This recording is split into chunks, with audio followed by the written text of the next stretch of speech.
Tudi sam mislim, da je potrebno na začetku, oziroma da moram tudi sam povedati nekaj stvari, saj ne bom dolg, nekaj stvari na splošno v beli knjigi, potem pa mogoče še 3-4 stvari o samem srednjem in višjem šolstvu. Najprej, ko sem v zadnjem mesecu, pa že tudi malo prej sledil natančno, koliko člankov ali mnenj ali ljudje, ki so se dobivali v raznih združenjih, je pozitivnih, se je pozitivno odzval na to belo knjigo, nisem zasledil skoraj nobenega. Edini, ki je pozitivno govoril v tej beli knjigi, je samo še dr. Krek, tak občutek imam, lahko to tudi dokažem. Tudi minister Lukšič ni zadovoljen s to belo knjigo. To so pa informacije, ki prihajajo z samega ministrstva. Torej, skritizirana je bila na celi črti. Od raznih združenj, recimo združenje Mance Košir, zelo veliko združenje, strokovni sveti, potem razni članki, če jim sledite v šolskih razgledih, po vrstnem redu, v zadnjem mesecu sploh posebej, razni članki, če jim sledite v drugih časopisih in tako naprej. Skoraj torej ni pozitivnega mnenja. Pri tem se človek vpraša, zakaj se ta bela knjiga sploh šla pisati. Sam mislim osebno, da je z dveh razlogov. Prvič zato, ker je bilo pač potrebno zapraviti recimo €1 milijon evropskega denarja, to je pač namenjen, in drugič zaradi tega, da bodo lahko, če se oblast zamenja, kar naprej mahali, tole so strokovne podlage, upoštevajte jih pri spremembi zakonodaje, pravilnikov in tako naprej, čeprav sama bela knjiga kaj posebno novega, kaj bistveno novega sploh ne prinaša. In še ena zadeva pri tem, minister je vse skozi govoril, da bo bela knjiga nekakšna strokovna podlaga za spremembo zakonodaje. Izkazalo se je, da to sploh ni res. Kar nekaj zakonov je bilo že sprejetih v tem času in pa recimo sprememba zakona o osnovni šoli je bil mesec dni dan v proceduro v državni zbor, predno je osnutek bele knjige sploh prišel na svetlo. Še tole, celo tisti, ki sodelujejo ali so sodelovali v različnih strokovnih skupinah, kritizirajo to belo knjigo. Če ste brali nekaj več kot 30 podpisnikov z Filozofske fakultete, kjer so proti tej beli knjigi oziroma jo kritizirajo, ljudje, ki so sodelovali v sami nacionalni skupini, v tisti najbolj vrhni, recimo doktorica Kalinova, je podpisnica proti beli knjigi. To je prva zadeva, ki bi rad povedal. Druga stvar,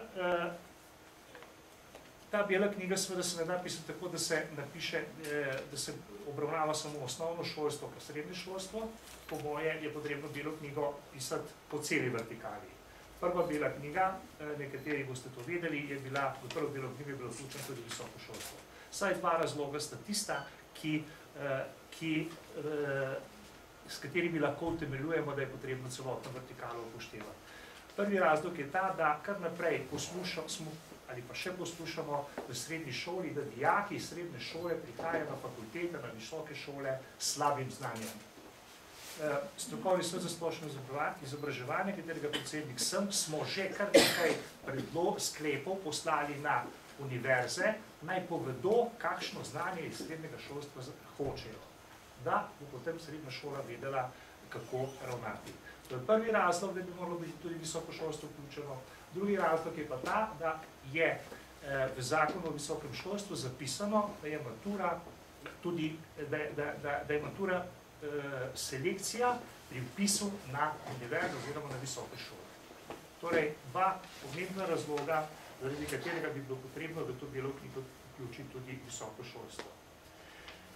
Naslednja stvar, bela knjiga ne temelji na nikakršnih analizah, evalvacijah in tako naprej, ampak temelji, in to dr. Krek, predsednik nacionalne skupine, kar naprej poudarja, predvsem na anketah, ki so jih naredili med učitelji, med ravnatelji in nekoliko tudi na mednarodnih primerjavah.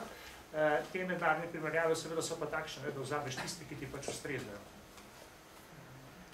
Torej, to je tisto, kar v tej beli knjigi zelo, zelo manjka. Jaz se samo spomnim, ko je bil doktor Zver minister, kar naprej smo poslušali, kje imate strokovne podlage, kje imate strokovne mnenje, kje imate evalvacije in tako naprej. Naslednja stvar, v beli knjigi v načelih piše takole: vzpostaviti je potrebno samostojnega, razmišljujočega, odgovornega posameznika, ki se opira na kakovostno pridobljeno znanje, kar vključuje avtonomijo učitelja. Bela knjiga torej govori o avtonomiji učitelja. Nikjer po beli knjigi ni zapisano, kako do te avtonomije priti, oziroma kaj ta avtonomija pomeni, oziroma nikjer ni zapisano, da bi bilo potrebno čim manj predpisovati od zgoraj za osnovno in za srednjo šolo. Tukaj mislim na vse vrste pravilnikov, zakonodaje, učni načrti. Mi imamo recimo tako rede 6x6 učne načrte v osnovni šoli, kot recimo Finci in tako naprej in tako naprej. Torej, avtonomija je samo neko načelo, nikjer pa zapisano, kako do te avtonomije priti. Naslednja zadeva, ki se mi zdi pa še najpomembnejša, pa je, da je v celotni beli knjigi premalo pozornosti namenjeno učenju kot vrednoti in procesu. Kot vrednoti in procesu. Dokaz, da je to res, je predvsem to, da v srednjem šolstvu bela knjiga govori o dvonivojski maturi, skoraj nič pa o kakovosti, kako doseči kakovost znanja v samem procesu, torej v 4 letih izobraževanja. Predvsem v maturi, in matura naj bi bila tista, ki naj bi prinesla neko odličnost, neko kakovost izobraževanja. Torej, pomemben je rezultat, nič pa ne govori bela knjiga o samem procesu, o samem učenju kot vrednoti. To je nekaj takšnih splošnih opomb, verjetno bo še kolegica Mojca kaj povedala, zdaj pa tisto, kar je bolj meni domače, to pa je srednje šolstvo. V srednjem šolstvu so predvidene nekatere spremembe. Tisti, ki ste kaj zadevo pogledali, že ste verjetno opazili. Vendar pa vse te spremembe, ki so predvidene v srednjem šolstvu, niso nikakršen plod nekih analiz, da bi ugotovili, zakaj je potrebno spremeniti zadevo tako in tako, ker sedajšnja srednja šola recimo daje slabo znanje. Nikakršnih analiz, ampak enostavno so zapisane stvari, ki so, to pa poznam iz lastne izkušnje, bile prej kar nekaj let lobirane od različnih lobijev. Če grem po vrstnem redu, gimnazija.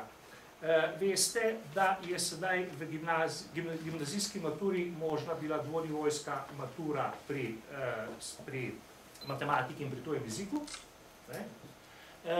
4 leta, ko sem bil direktor direktorata za srednje šolstvo, sem poslušal, da je potrebno, da hoče tudi naravoslovci dvonivojsko maturo. In ker so naravoslovci bili zelo močni, so seveda zdaj prišli noter, so se oglasili še tudi poslovci in seveda tudi oni humanisti, torej filozofija, sociologija, in tako so dali notri predlog, da je gimnazijska matura pri vseh predmetih dvonivojska. Zdaj pa, ker ne moreš ostati samo pri tem, da je matura tista bistvena zadeva v gimnaziji, pa treba še kakšen nivo dati tudi v pouk. In so potem seveda matematiki, tisti, ki so največji lobisti in največ dosežejo pravzaprav, so zapisali, da naj bi bila matematika pri pouku dvonivojska od 2. do 4. letnika, obvezno, po izbiri pa tuj jezik ali slovenščina, če šola tako izbere. Ko smo vprašali, doktor Rekreka, če so slovisti za to, je rekel dogovorjeno. David sem bil ker popravljam splošno maturo, sem bil na tem pripravljalnem seminarju, slovisti so znoreli, kakšno dvonivojsko slovenščino pri pouku in kakšno dvonivojsko slovenščino pri maturi. Nič ne vemo o tem. Torej, pokazalo se, je tisto, kar sem že prej rekel, pomemben je rezultat, pomembno je matura, nič pa ni pomemben pouk. To je gimnazija. Srednje poklicno in strokovno šolstvo.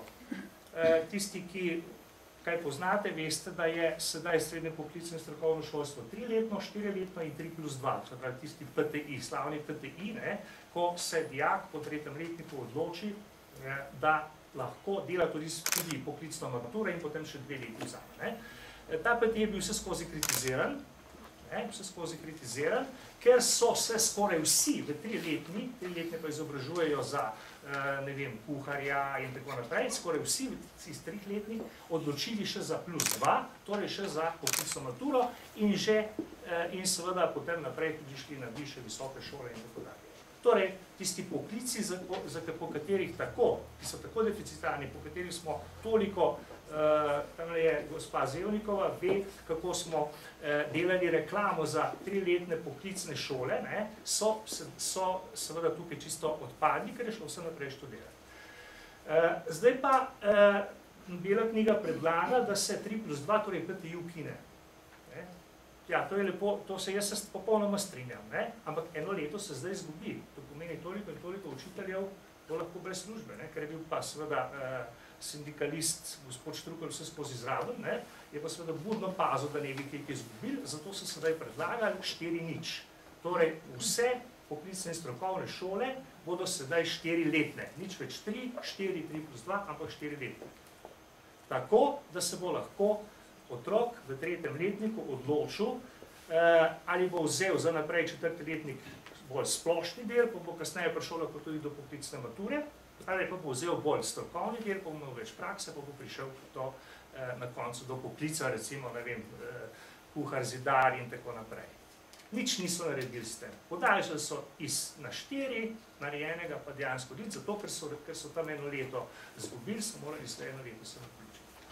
Torej, tudi tukaj ne gre za kakšno spremembo, posebno spremembo. Tisto pa, kar je pa spet pomembno, je pa spet izlobirano. Vi, če poznate kaj poklicno maturo, veste, da se poklicna matura dela pri splošnih predmetih eksterno, torej na poseben način eksterno, popravljajo učitelji, ampak eksterne poleg jih sestavijo v Ljubljani, to se pravi na Rico. Strokovni predmeti so se delali pa interno. Zdaj pa predlagajo, da se tudi vsi strokovni predmeti delajo eksterno. Teh strokovnih predmetov je pa okoli 100, mislim, da smo jih svoj čas šteli. To se pravi, bo 100 različnih strokovnih eksternih komisij, ki bo sestavljalo pole in tako naprej in tako naprej. Torej, zopet pomembno, ja, to je seveda denar, zopet pomemben rezultat, vse eksternizirati. Tisto, kar sem že prej rekel, učitelj ne mora biti avtonomen, če mu vse predpišeš od zgoraj, ti delajo ravno to, da mu vse predpišeš od zgoraj in avtonomijo popolnoma vzameš.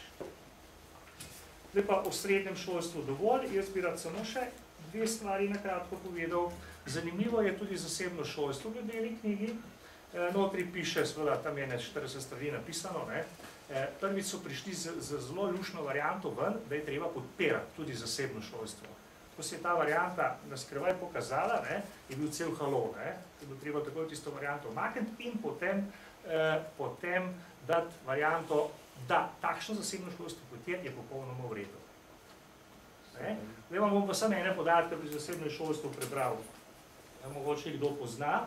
Mi imamo slabih 1,5% zasebnega šolstva, 1,5, slabih 1,5. Imamo 3-4 gimnazije, pa ne vem, neke 3 osnovne šole, vrtce pustimo tukaj primeru. Zdaj pa kako ima Evropa, pa ne bom 3 države naštel, tiste, ki nam pašejo. Nemčija 6,8, Estonija 2,4, je v tranziciji, verjetno tudi bi rada imela kaj več. Francija 21,2, Nizozemska 76,4, Avstrija, soseda 8,1, Finska, po kateri se že podujemo, 6,7.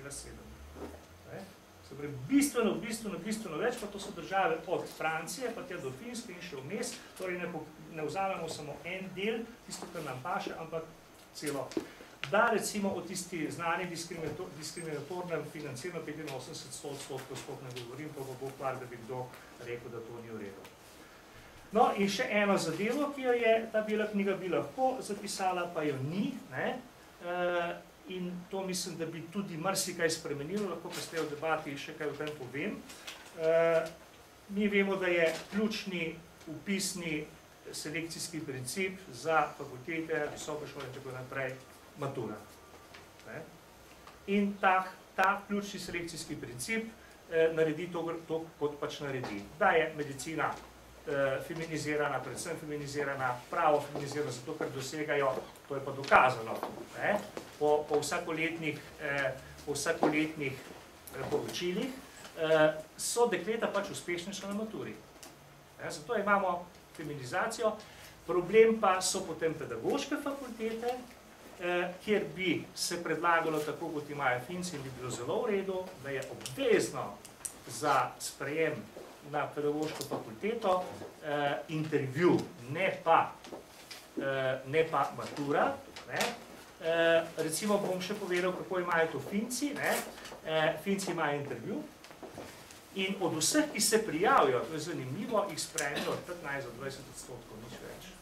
Pri nas pa vemo, kako gre, če ni tja sprejet, gre potem pa še tja, in ker vemo, kako je v šoli, da je kar precej takšnih, ki so nezadovoljni in tako naprej. Torej, to bi bila zadeva, ki bi jo, po moje, tudi bela knjiga lahko, pa jo ni in bi tudi marsikaj spremenila.